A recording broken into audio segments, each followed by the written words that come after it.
Жалғастырамыз. Маңғыстау облысының Ақшұқыр мен Сайын ауылында су ішудің өзі қымбат. Тұрғындар тіршілік нәрінің бағасы ескертусіз және негізсіз көтерілді деп шағымданады. Яғни ауыз су тарифі бірден 200 теңгеге көтерілген.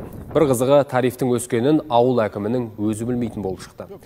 Енді жергілікті халық бағаны қайта арзандатуды талап етіп жатыр. Ал табиғи монополияларды реттеу департаменті болса, бұрынғы тарифті қайтара алмайтынын айтып отыр. Ақтаудың дәл іргесіндегі Ақшұқыр мен Сайын ауылдарында 16 мыңнан астам адам тұрады. Көпшілік тек осы екі ауылдың тұтынатын суының бағасы неге әп-сәтте көтеріліп кеткенін түсіне алмай дал. Олар бұрын 1 текше метр суды 418 теңгеге сатып алса, енді 662 теңге төлеуге мәжбүр. Тариф құнын өзгертетін кезде қоғамдық тыңдауды халыққа ескертпей өз білгендерінше өткізген дейді тұрғындар. Тіпті хабарландырудың өзін тұтынушыға түсініксіз етіп жазған деп ашулы. Бәрінде 261 теңгеден су аспайды. Тек қана осы Түпқараған ауданы бойынша қазір 418 теңге, онда 662 теңгеге көтеріп отыр қазір бағасын. Біріншіден қоғамдық тыңдау болған жоқ, халықтың келісімін алған жоқ. Мына мекемені батпақтан шығарып алудың арқасында осы ортадағы делдал мекемелерді кормить ету үшін мына бағаны көтеріп отыр. Біз оған түбегейлі қарсымыз.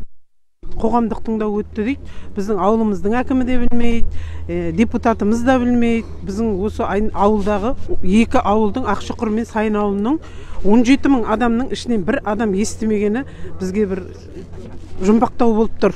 Маңғыстау бойынша емес аудит, республиканский аудиттан келу керек. Біз соны талап етеміз. Осы халықтың барлығы қазір соған қол қойып, біз сол құжат дайындап жатырмыз.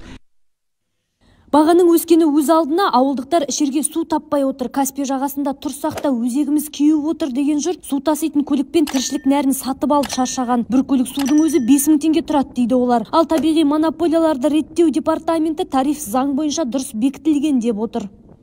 Но эти население... Ауылдардың халқы субсидияланған мөлшерлеме бойынша төлем жасайды. Яғни тариф қанша теңге болса да 3 текше метрге дейінгі суды адам басына 1 текше метріне 70 теңгеден алады.